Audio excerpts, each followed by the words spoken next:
এইবার দক্ষিণ কলকাতায় পাল্লা কোন দিকে মনে হচ্ছে? এটা আমি বলতে পারবো, কেন আমাদের এখানে বরাবরের জন্য মানে তৃণমূলই মানে ইয়ে আছে, তৃণমূলই এটা ভারী। এইবারে ওই সব সন্দেশখালি ফেলে বিভিন্ন রকম ঘটনা ঘটেছে। সন্দেশখালি অবস্থাটা দেখুন, চোখ দিয়ে জল বেরিয়ে আসবে। এটা যদি আমাদের পশ্চিমবাংলার মধ্যে এরকম যদি হতে থাকে তাহলে কি করবে? আমি যেটা দেখছি অনেকে কিন্তু ওই দিকে একটুখানি বিজেপির দিকে কিন্তু একটু টাপছে।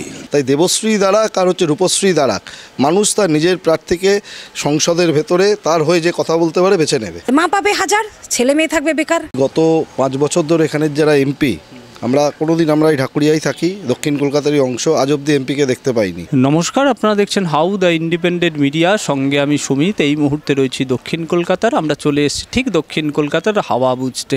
দক্ষিণ কলকাতার হাওয়া ঠিক কোন দিকে এবার এবার এবার কি শুধুই লক্ষ্মীর ভাণ্ডার ইস্যু হয়ে দাঁড়াবে, নাকি আরও কোনো ডেভেলপমেন্ট রাজ্যের মানুষ কি মনে করছে, অন্তত দক্ষিণ কলকাতার মানুষ ঠিক কি মনে করছে, যে কোন দিকে তাদের সমর্থন, ঠিক কি কারণে কোন প্রার্থী ঠিক কেন নির্বাচন করছে তারা, এবং ভোটের ইস্যু ঠিক কি হতে চলেছে, এবং ভোটের ভেটই বা কী হতে চলেছে। আর কিছুদিনের মধ্যে নিশ্চিন্তে গুরুত্বপূর্ণ একটি লোকসভা দক্ষিণ কলকাতা। সেই দক্ষিণ কলকাতায় আমরা একজনকে পেয়ে গিয়েছি, এই মুহূর্তে আমার সঙ্গে রয়েছেন। দক্ষিণ কলকাতার এই যে সব পার্টি প্রচারে নেমে পড়েছেন, সিপিএম আছে, বিজেপি আছে এবং তৃণমূলও আছে। সিপিএমের সায়রা শাহ হালিম আছে, মালা রয় আছে এবং বিজেপির দেবশ্রী চৌধুরী রয়েছে। কি বুঝতে পারছেন? একদম আপনার বাড়ির নিচেই আমি দাঁড়িয়ে। ব্যাপারটা হচ্ছে, দেখুন আমাদের এখানে যে একজন এমপি আছেন, তো আমরা জানি এমপি আছেন। 5 বছর আগেও ওই মুখ দেখেছিলাম, আবার হয়তো এই এখন প্রচারে উনি যখন বেরোবেন তখন হয়তো মুখটা দেখব। তার মানে মাঝখানে কিন্তু আমরা ওনার মুখটুক কিছু দেখিনি। আর সিপিএমের যিনি দাঁড়িয়েছেন, উনি 2022-এ বালিগঞ্জের উপনির্বাচনের ক্যান্ডিডেট ছিলেন। তো উনি হেরেছেন, ঠিক কথা, মানে তাও হেরেছেন, মানে সেকেন্ড পজিশন হয়েছে। তো সেকেন্ড পজিশন হলেও তা আমরা এইটুকুন জানি, সে হারুক জিতুক যাই হোক না কেন, মানে যখন মানে সিপিএমরা বলেন যে ওনারা সবসময় মানুষের পাশে থাকেন, তো উনি যখন সেকেন্ড পজিশন পেয়েছেন তার মানে ওনার মানুষের পাশে থাকা উচিত। ওই 2022-এ ইয়েতে দেখেছিলাম, ভোটের প্রচারে দেখেছিলাম, আবার এই 2024-এর ভোটের প্রচারে দেখছি। তার মানে সিপিএম যে কথাগুলো বলে যে আমরা সবসময় মানুষের পাশে আছি, সেইটা কিন্তু ওনার ক্ষেত্রে আমরা মানে বুঝতেই পারছি না যে সত্যি কি উনি মানুষের পাশে আছেন। মমতা ব্যানার্জি তো পাশে আছেন, 500 টাকার লক্ষ্মীর ভাণ্ডার, কন্যাশ্রী, এগুলো তো। আরে 500 টাকা তো মা পাচ্ছে, মা তো পাবে 500 টাকার লক্ষ্মীর ভাণ্ডার, আর ছেলে মেয়েরা তো বেকার থাকছে, তাই না? ছেলে মেয়েরা তো বেকার থাকছে, তাহলে ওই 500 টাকা লক্ষ্মীর ভাণ্ডারটা নিয়ে আমার লাভটা কি বলতে পারো? 500 টাকা না হয় এখন আবার উনি বলছেন উনি 1000 টাকা দেবেন, তাহলে মা পাবে 1000, ছেলে মেয়ে থাকবে বেকার। রায়গঞ্জ থেকে একজন এমপি এসে এখানে দাঁড়িয়ে পড়েছেন, ভারতীয় জনতা পার্টি থেকে দেবশ্রী চৌধুরী তার নাম, এবং তারপরে রয়েছে সায়রা শাহ হালিম, তার পাশাপাশি রয়েছে মালা রয়। ঠিক কি মনে হচ্ছে? দেখুন, লাস্ট যে ইলেকশনটা হলো, তারপরে মালা রয় তো হ্যাবক ভোটে জিতেছিল, তাই না? 4 থেকে বেশি ভোটে জিতেছিল। কারণ হালিম যে এসছে সিপিএমের, সেকে কতজন চেনে না চেনে, ওরই তো সিম্বলের উপর যতটুকু ভোট পেতে পারে, কিন্তু হালিমকে তো কেউ চেনে না, তার অ্যাক্টিভিটিস কী আছে না আছে সেসব নিয়ে কারোর অতটা নেই। আর বিজেপি যে দাঁড়িয়েছে সেও ওই ততই বছর। এখন মানুষের অবস্থা হয়ে গেছে কি, না পাচ্ছে এদিক যেতে, না পাচ্ছে শাকের কড়াতের মতন হয়ে গেছে। আর কিছুটা ভয়, যেমন বামফ্রন্টের আমলে কথা বলছি, এই বামফ্রন্টের আমলে আমরা দেখেছি প্রথম 20 বছর তো খুব ভালো রাজনীতি করেছে, সবার সাথে ভালো রিলেশন করেছে, গ্রাম বাংলাকে উন্নয়ন করেছে, চেষ্টা করেছে। তারপরে লাস্টের দিকে যেটা হয়েছে, আগাছা জন্মে গেছে বেশি, ভালো গাছ চাপা পড়ে গেছে। ওই আগাছাগুলো ছাটাতে গিয়ে তখন কি হলো, সব একটু এদিক ওদিক হয়ে যাবে, কারণ আগাছার সংখ্যাটা বেশি হয় না। তারপর থেকে সবার মনের মধ্যে ঢুকলো বামফ্রন্টকে দিয়ে চলবে না, যদি কোনো নতুন কোনো পার্টি আসে। সেই সুযোগটা তৃণমূল নিয়েছে এবং সেটাকে কাজে লাগিয়েছে। সে অ্যাক্টিং হোক, যেই হোক, অ্যাক্টিং আমরা দেখেছি, ছবিতেও দেখেছি, টিভিতে দেখেছি, পেপারের ছবি দেখেছি, সে কোর্টে গিয়ে ফাঁসিও দিচ্ছে, এরকমও আমরা দেখেছি, তাই তো দেখেছেন তো। তো এই সমস্ত অ্যাক্টিং করে, আমি তো বলবো অ্যাক্টিং করে আজকে ওই সিটটা দখল করে, তার সাথে বিজেপির একটি সহায়তা আছে, যথেষ্টই আছে, যেটাতে বিধানসভা ইলেকশনে মোদিজি বলেছিলেন তুই কী করে এখানে এসেছিস, আমাদের জন্যই তুই এসেছিস। অ্যাকচুয়ালি বিজেপিকে তো উনিই নিয়ে এসছেন, এটা তো কেউ অস্বীকার করতে পারে না। এখন 18, এখন খাল কেটে কুমির নিয়ে এলে কুমির তো কামড়াবে। যিনি আমাদের এই মুহূর্তে ক্যান্ডিডেট হয়েছেন, বিশেষ করে যিনি মানে একদম রানিং এখানকার এমপি রয়েছেন মালা রায়দিকে আমরা তো কখনো দেখতেই পাইনি। ওই যে বললাম 5 বছর আগে দেখেছি, আবার হয়তো এই প্রচারে যখন বেরোবেন তখন দেখব। এবার এখানে যিনি এই মুহূর্তে বিজেপির ক্যান্ডিডেট, আর সায়রা শাহ আলিমের ক্ষেত্রেও আমি বললাম ওই একই অবস্থা। এখানকার যিনি বিজেপির ক্যান্ডিডেট তিনি কিন্তু রায়গঞ্জের এমপি মানে ছিলেন, এবং উনি একটা সময় 2 বছরের জন্য মন্ত্রীও ছিলেন। সেই সময় উনি প্রচুর কাজ করেছেন, এবং এমপি থাকাকালীনও উনি অনেক কাজ করেছেন রায়গঞ্জের জন্য। আমি তো দক্ষিণ কলকাতার মানুষকে বলবো যে রায়গঞ্জের যে কাজগুলো উনি করেছেন সেই কাজগুলো একটুখানি, এখন তো প্রত্যেকের হাতে স্মার্টফোন আছে, তাহলে সেই স্মার্টফোন ঘেটে কিন্তু দেখলে আমরা বুঝতে পারবো যে এমপি ল্যাডে তো একটা টাকা দেওয়া হয়, সেই টাকাটা উনি কতটা কাজ করেছেন তার নিজের এলাকায়। তো সেই রকম আমি তো মানে সত্যি কথা বলতে আমাকে যদি বলেন আমি বিজেপিকেই সাপোর্টটা দেবো, একদম সোজাসুজি বলছি পরিষ্কারভাবে। কারণ এই 5 বছর কি কারণে আপনি সমর্থন? ওই কারণেই সমর্থনটা দেবো যে 5 বছর তো একজন এমপিকে দেখলাম, তাকে তো 5 বছরে আমরা দেখতে পাইনি। এবং আমাদের অনেক আছে যে ধরুন প্রত্যেকটা সাধারণ মানুষের জন্য, আমি এইসব বড় বাড়ি টাড়িগুলো বাদ দিলাম, কিন্তু অনেক আমাদের এখানে আমি যতদূর জানি দক্ষিণ কলকাতায় প্রায় 438টি বস্তি আছে। সেই 438টি বস্তি মানেই হচ্ছে ছোট ছোট ঘর। তাদের যদি একটা কোনো সামাজিক অনুষ্ঠান করতে হয় তার জন্য কমিউনিটি সেন্টারেরও প্রয়োজন হয়। তার মানে তারা তাদের সামান্য যে কোনো কিছু অনুষ্ঠানের জন্য তাদের খুব কষ্ট ভোগ করতে হয়, এগুলো আমি বুঝি। তারা রাস্তায় প্যান্ডেল করে, কিন্তু যদি একটা কমিউনিটি হল থাকে না, প্রত্যেক ওয়ার্ড ওয়াইজ বা অ্যাসেম্বলিতে 2-3টে করেও কমিউনিটি হল থাকে, আর কমিউনিটি হলের ইয়েটা কিন্তু খুব কম পয়সা থাকে, তাদের জন্য অনেক সুবিধা হয়। কিন্তু একটা রাস্তায় প্যান্ডেল করতে গেলে তাদের অনেক টাকা খরচ করতে হয়। আমি তাদের কথা নিয়েই বলছি, তাদের জন্য সুবিধা হয়। তো সেই রকম উনি এই কাজগুলোও যদি করতেন তাহলেও কিন্তু অনেক কাজের কাজ হতো, সেই রকম কিন্তু কোনো কাজ করেননি। মানে ওনার এমপি ল্যাডের টাকাটা আদৌ দক্ষিণ কলকাতায় ইউজ হয়েছে কি না এইটা নিয়ে আমার একটু কিন্তু প্রশ্নবোধক চিহ্ন আছে। আপনি একদম পরিষ্কার বলতে চাইছেন যে কাজের নিরিখেই বিজেপির ক্যান্ডিডেটের পাল্লা ভারী? একদম ওই কথাটাই বলছি, কাজের নিরিখে বিজেপির ক্যান্ডিডেটের পাল্লাটা ভারী। কারণ উনি রায়গঞ্জে প্রচুর কাজ করেছেন, উনি এখানে ওনার নাম ডিক্লেয়ার হওয়ার আগেও কিন্তু উনি ওখানে কাজ করে গেছেন। আজকে উনি এখানে আছেন, কিন্তু ওনার নাম ডিক্লেয়ার হওয়ার আগেও উনি কাজ করে গেছেন। এবং উনি এমপি ল্যাডের যে টাকাটা উনি, সেই টাকাটা কিসের টাকা? আমাদেরই জনগণের টাকাটাই তো ঘুরে আসছে এমপি ল্যাডের মাধ্যমে আমাদের কাজ করার জন্য। কিন্তু সেইটা যদি এমপি কাজই না করেন তো মানুষ, তাহলে এটা কিসের উন্নয়ন? ভোটের হাওয়া দক্ষিণ কলকাতায় কোন দিকে? মানুষের পক্ষে। দক্ষিণ কলকাতায় ভোটের হাওয়া এবছর মানুষের পক্ষে। যা বোঝা যাচ্ছে যে এই গত 5 বছর ধরে এখানের যারা এমপি, আমরা এই ঢাকুরিয়ায় থাকি, দক্ষিণ কলকাতারই অংশ, আজ অবধি এমপিকে দেখতে পাইনি। বিস্তীর্ণ অঞ্চল জুড়ে হচ্ছে সমস্যা, এমপিকে পাওয়া যায় না। মানুষের কথা যারা বলে সেরকমই একটি প্রার্থী হচ্ছে এখানে এবার বামেরা দিয়েছে, সায়রা শাহ হালিম। আমার মনে হচ্ছে সায়রা শাহ হালিম হচ্ছে এবার জয়ী হবে এখান থেকে। ঠিক এই জায়গাটাই জিজ্ঞাসা। এই যে মমতা ব্যানার্জি বলছেন বারবার একদম সভামঞ্চ থেকে যে 500 টাকা কন্যাশ্রী, এগুলো আমি চলে গেলে ঠিক কে দেবে, এই যে বিষয়টা, এটা জনমানুষে কি প্রভাব পড়ছে?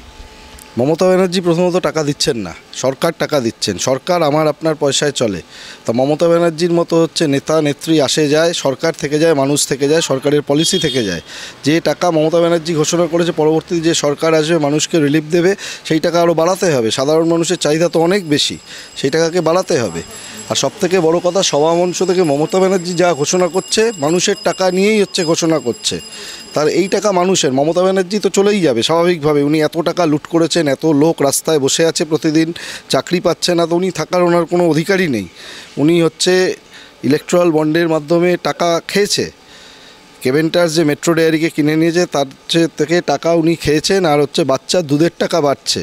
তা মমতা ব্যানার্জি কিন্তু জবাব দিতে হবে। মমতা ব্যানার্জি কি সভামঞ্চ থেকে ঘোষণা হচ্ছে? সভামঞ্চ আর থাকবে না কিছুদিন বাদে, সাধারণ মানুষের সভামঞ্চ তৈরি হবে। দুটো প্রার্থী হলো, এবার বিজেপি রায়গঞ্জ থেকে আসা এখানে প্রার্থী দাঁড়িয়েছে কিন্তু দেবশ্রী চৌধুরী, কিভাবে দেখছেন তাকে? লড়াইটা কি, একজন এক্স মিনিস্টার তিনি? এটাই তো প্রশ্ন, যে 5 বছর সময়কালে নির্বাচিত বিজেপির সরকার চলাকালীন তিনি মিনিস্টার হন, সেই চলাকালীন অবস্থায় তার মন্ত্রিত্ব চলে যায়। বিজেপি তাকে পানিশমেন্ট দেওয়ার জন্য দক্ষিণ কলকাতায় পাঠিয়েছে, তিনি থার্ড ক্যান্ডিডেট হিসেবে এখানে থাকবেন, এটা একদম নিশ্চিত। এবং বিজেপির প্রভাব এই দক্ষিণ কলকাতা ওইভাবে কাজ করবে না। কারণ কি, যে বিজেপি আজকে দেবশ্রী চৌধুরীকে রায়গঞ্জে পাঠাচ্ছে, রায়গঞ্জ থেকে নিয়ে গিয়ে আসানসোলে দাঁড় করাচ্ছে, সেটা বড় বিষয় নয়।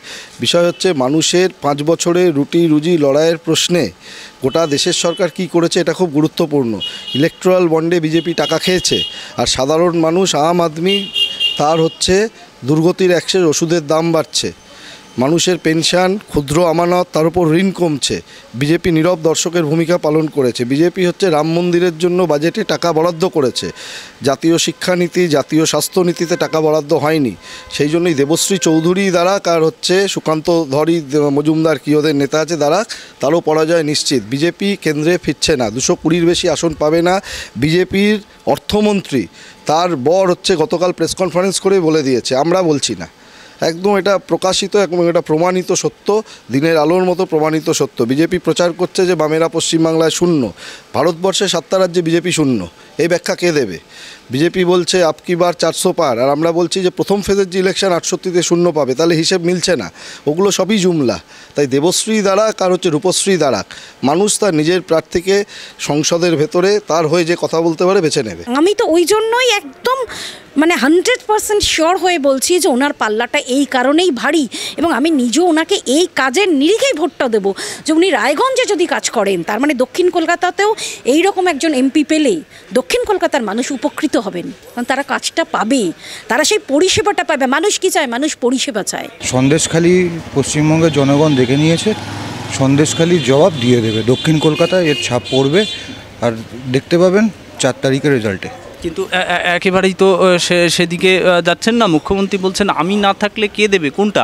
এই যে লক্ষ্মীর ভাণ্ডার, কন্যাশ্রী, উনি না থাকলে কে দেবে? আগে এটা তো ভালো করে প্রকাশ হোক, ওই যে এই লক্ষ্মীর ভাণ্ডার যেটা দিচ্ছে, কন্যাশ্রী যেটা দিচ্ছে, এটার ডিটেল কি? গ্যাস নিয়েও তো অনেক কথা বলা হয়, তো সেটার ডিটেলটা প্রকাশ হোক, কে কত ভর্তুকি নিচ্ছে না নিচ্ছে। শুধু এরকম দিয়ে আর ভাতা দিয়ে তো কিছু হয় না, যেটা দিতে হয় চাকরি। আজকে চাকরির লোকগুলো এতদিন ধরে বাইরে কেন? 1 বছরের ওপর তো হয়ে গেল, তাই নাকি? সবাই সব বুঝে গেছে, জনগণ বুঝে গেছে, জনগণের যেটা কাজ করার করে দেবে। একদমই তাই। আমি একটু জেনে নেব যে এই দক্ষিণ কলকাতা একটু শিক্ষিত মানুষ বাস করে, চিরকালই এই জায়গাটা একটু পশ। আবার তার পাশাপাশি বস্তির যে সমস্যা, সেগুলোও কিন্তু দীর্ঘদিন ধরে রয়েছে। আমি বলছি দক্ষিণ কলকাতায় আপনি দীর্ঘদিন ধরে থাকছেন, এবং ঠিক কি আরও করলে ভালো হয়? দক্ষিণ কলকাতা সবার আগে যেটা দরকার আছে, সন্ত্রাসমুক্ত ভারত, সন্ত্রাসমুক্ত পশ্চিমবাংলা, তাই তো? তো সন্ত্রাসমুক্ত ভারতে এতগুলো জায়গায় কোথাও সেরকম সন্ত্রাস চলছে না। পশ্চিমবঙ্গে সন্দেশখালীটা কেন হলো? এই জবাবটা কি দেবেন? এই জবাবটাকে আপনারা খুঁজে বের করুন, তাহলেই বুঝতে পেরে যাবেন দক্ষিণ কলকাতার কী দরকার। না, মেয়র সাহেব আজকেই পরিষ্কার বলেছেন, কলকাতার মেয়র ফিরহাদ হাকিম, তিনি বলছেন ইডি সিবিআইকে কেউ আর মানছে না, কারণ ওটা ট্রাফিক সিগন্যালের মতন হয়ে গেছে, যেরকম মানুষ মানে না ওটাও মানছে। এটা ওনার ব্যক্তিগত বক্তব্য, এই নিয়ে আমি কোনো মন্তব্য করব না। কিন্তু কে মানছে না তার যদি রিপোর্টটা একটু আপনারা দেখান, তাহলে খুব সুবিধা হয়। টোটাল যে জনগণ আছে, জনগণ কি মানছে কি মানছে না, তার রিপোর্ট কি আছে আপনার কাছে? জনগণ কি চাইছে সেটা কি দেখছেন? জনগণের কাছে অবধি আপনারা যান? জনগণের দুঃখ সুখ কী আছে, কি কোনটা ভালো লাগবে সেটা আপনারা জানেন? যদি জানেন তাহলে নিশ্চয়ই আপনারা সবই জানেন, হয়তো ভয় পাচ্ছেন। একটা জিনিস তো মানতেই হবে, দেখুন এই যে এত টাকা আমরা আগে কখনো টিভির পর্দায় দেখিনি, এবং বেকারি দিন দিন বাড়ছে, এই যে একটা, এইগুলো কি ভোটের ইস্যু হতে পারে না? এই যে কর্মসংস্থান একেবারে নেই, শিল্প কলকারখানা নেই, এই রাজ্যের কি অবস্থা? প্রথমত কি জানেন, আমাদের মানসিকতাটা না খুব খারাপ হয়ে গেছে। আমরা নিজেরটা নিয়ে ভাবি, 5 জনের নিয়ে ভাবি না। একটা লোক এক্ষুনি পড়ে যাক, কেউ তুলবে না, আর যদি বা আপনি তুলতে যান, কেন আমাকে হাত দিলেন? এই রকম মানসিকতা আমাদের মধ্যে তৈরি হয়ে গেছে। তাই জন্য কেউ কাউকে আজকাল ভালোভাবে নিতে চায় না। হ্যাঁ, তো এখন যে অবস্থা, ধরুন একটা জিনিস দেখুন, আমরা তো অনেক দিন ধরে দেখে আসছি, কংগ্রেস পিরিয়ড দেখেছি, তারপরে বামফ্রন্টকে দেখলাম, তারপরে তৃণমূলকে 15 বছর যা দেখছি, তাতে দেখুন বামফ্রন্টের আমলে কিন্তু একটা চাকরির একটা কোটা ছিল, সেগুলো কিন্তু চাকরি হতো। এই যে বুদ্ধদেব ভট্টাচার্য যে বলেছিলেন যে এই শিল্পটা, যেটা টাটা, যেটা এইটা দরকার আছে, যেই হোক, মানে যারা পড়াশোনা করছে যে সমস্ত ছেলেগুলো দেখুন কী অবস্থা, কিন্তু দেখি চোখ দিয়ে জল বেরিয়ে আসে যে ইয়ং ছেলেগুলো পড়াশোনা করছে, তাদের বাবা মা, আমার ছেলেকেও আমি কত পয়সা খরচা করে আজকে আমি বিটেক করেছি, এমটেক করেছি, এখন ওর চিন্তাভাবনাতে বাবা কী করবো, বাইরে যাব। এখানে কিছু নেই, এখানে অত পয়সা ক্যালকাটা বয়েজ থেকে পাস করিয়েছি, কম খরচা না, ইয়ে থেকে আমি সল্টলেক থেকে ওকে BTech MTech electrical engineering pass করেছি, প্রচুর খরচা, কিন্তু কি ভবিষ্যৎ আছে তার?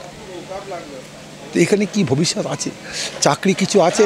উনি কি বলছেন, কিরকম রহস্যজনক কথা বলছেন, কৌটো নেবে, মুড়ি নেবে, একটু ছোলা নেবে, একটু ঘাটিয়ে দেবে, কোটি কোটি টাকা রোজগার, চাকরির চিন্তা, তেলে ভাজো তেমন কোনো ব্যাপার না। তো উনি একটা কথা আমায় বলেছিলেন, আমার সিটের জন্য যদি যা কিছু করতে হয় আমি করব, উনি বলেছিলেন, উনি ওনার পরিষ্কার কথা বলেন। তবে একটা কথা কি, ওনার উপর আমার একটা খুব ভালো লাগে, ওনার চিন্তাভাবনা কিন্তু খারাপ না, কিন্তু চিন্তাভাবনা খারাপ হলে কী হবে, ভালো হলে কী হবে? আশেপাশের সঙ্গ কোনো দিন কেউ দেখেছে খাটের তলায় কোটি কোটি টাকা ইডি বিডি আগে ছিল না, চুরি করেছে, আমি বলছি না যে সবাই সাধু পুরুষ, করেছে, করবে, তাটা মাত্রা আছে।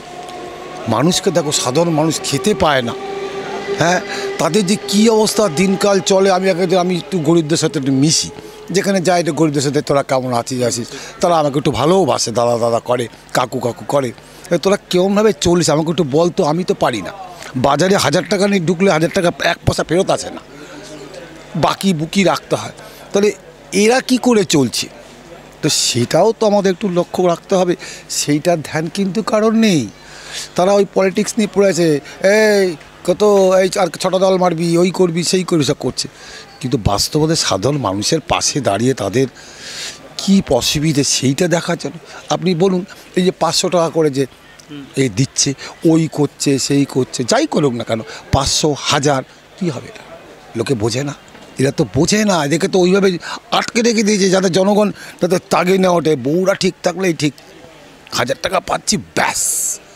আরে 5 জনের মধ্যে একটাকে চাকরি দে না, ওই দিয়ে কিছু হবে না, একজনকে চাকরি দিলে পর সে স্বামীটা বাঁচি, ওই 500 1000 দিলে কি হবে? রূপশ্রী বনশ্রী এক স্ত্রী খালি লেগেই যাচ্ছে, ওসব দিয়ে মনে হয় না এখানে কিছু হবে।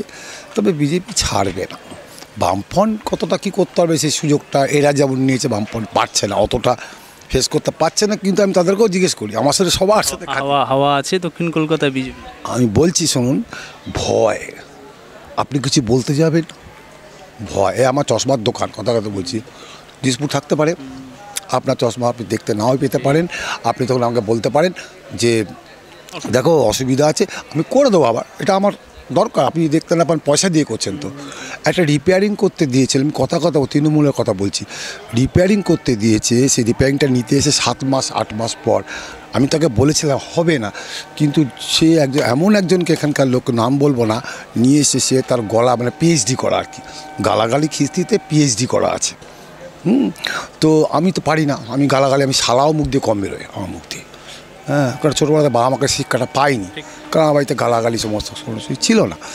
তো এমন এখানে সিনকেট করলে, এখানে কিছু সিনকেট করা মানে স্টেশনে সিনকেট লোক নামবে আসা বলে কী না কি, তাতে আসল ব্যাপারটা বুঝতে না, বুঝে গেলো কি এই চশমা দিয়ে গেছে, চশমা দিচ্ছে না, তো আমি সেটা দিচ্ছি, সব মানে একটা বানিয়ে দিলাম, কী আর 400-500 টাকা যাবে গরিবকে দিচ্ছি, আরে দেখছে তো কার মা কী হচ্ছে না হচ্ছে, আমি সেটা দেখছি না, আমি দেখছি এই যদি থ্রো হয়, ওয়ে অফ টকিং যদি এরকম হয়, তাহলে মানে সন্দেশখালি কী দোষ করেছে, সন্দেশখালি অবস্থাটা দেখুন, চোখ দিয়ে জল বেরিয়ে আসবে। এটা যদি আমাদের পশ্চিমবাংলার মধ্যে এরকম যদি হতে থাকে তাহলে কি করবে?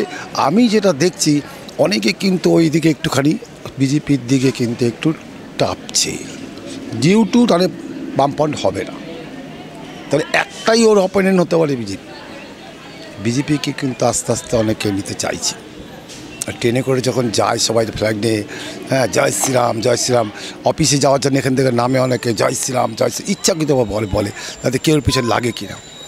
আর একে তো লাগিয়ে দিয়েছে কামড়াবার জন্য, এই কিন্তু কোনো দোষ নেই, ওকে এখানে পাঠিয়ে দিয়েছে, একটু পাঠিয়েই দিয়েছে, ওই দাঁড়া না ওকে পাঠিয়ে দিয়েছে কামড়ে। শুভেন্দু অধিকারী কথা বলছি, শুভেন্দু অধিকারী একটু কামড়াবে, যা বলবে 10টার মধ্যে 1টা 2টো তো কিছু বেরিয়ে পড়বে, সেটাকে দেখা পাবে।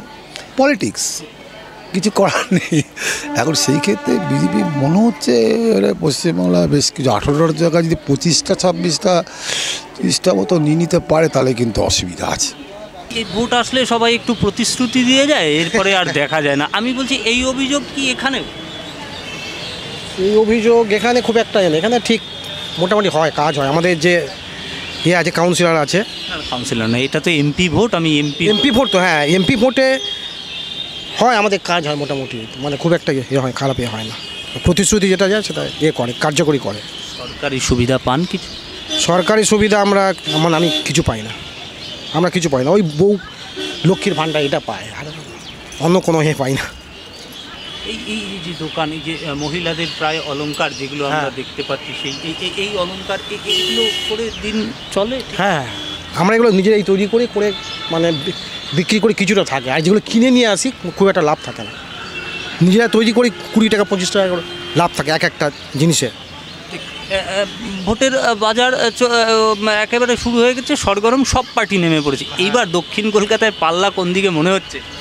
হ্যাঁ, এটা আমি বলতে পারবো, কেন আমাদের এখানে বরাবরের জন্য মানে তৃণমূলই মানে আছে, তৃণমূলই এটা ভারী। এইবারে ওই সব সন্দেশখালী ফেলে বিভিন্ন রকম ঘটনা ঘটেছে, তারপর ওই সন্ত্রাস ওই সব হয়েছে, ওই শিক্ষা ক্ষেত্রে সব ক্ষেত্রে। আমরা যখন প্রত্যেকে ভোট দিতে হয়, এবারে মানে বলা মুশকিল। আমরা যখন ভোট দিতে যাই একটা জিনিস তো মাথায় নিয়ে যাই যে এই জন্য আমি একে ভোট দিলাম আর একে দিলাম না, এইবার কি এফেক্ট হতে পারে? হ্যাঁ, আমি করি, কিন্তু করি, তৃণমূল করি, কিন্তু আমি বুথে পুলিং এজেন্ট আনি, তাহলে সেই হিসাবে আমি বলবো তৃণমূলই এখান থেকে। কেন আমি মানে এজেন্ট, যেহেতু আমি বসে আসছি মানে 18 বছর বয়স থেকে এখনও পর্যন্ত বসি প্রত্যেকটা ভোটে। মানে ভরসা রাখবেন তৃণমূল? হ্যাঁ, অবশ্যই। এখন যা পরিস্থিতি কলকাতার অবস্থা, যে কোন দিকে পাল্লা ভারী সেটা বোঝা খুব মুশকিল, বলাও খুব মুশকিল, বোঝাও খুব মুশকিল। দীর্ঘদিন ধরে আছেন এখানে, কাজ করছেন, কি বুঝছেন বিভিন্ন রকম সময়? আমাদের এই ইয়েতে বললো এই দিদি আমাদের এদিকেই বেশিরভাগই আছে, এই আর কি। তাদের প্রকল্পগুলি কাজে লাগে? হ্যাঁ, দিদি যেগুলো ডকুমেন্টগুলো বের করেছে সেগুলো সব কটাই মোটামুটি কাজে লাগছে। তাহলে পাল্লা ভারী এবার দিদির দিকেই। বেশিরভাগ তো এই কলকাতা, বিশেষ করে ক্যালকাটায় তো বেশিরভাগই দিদির দিকেই দেখছি।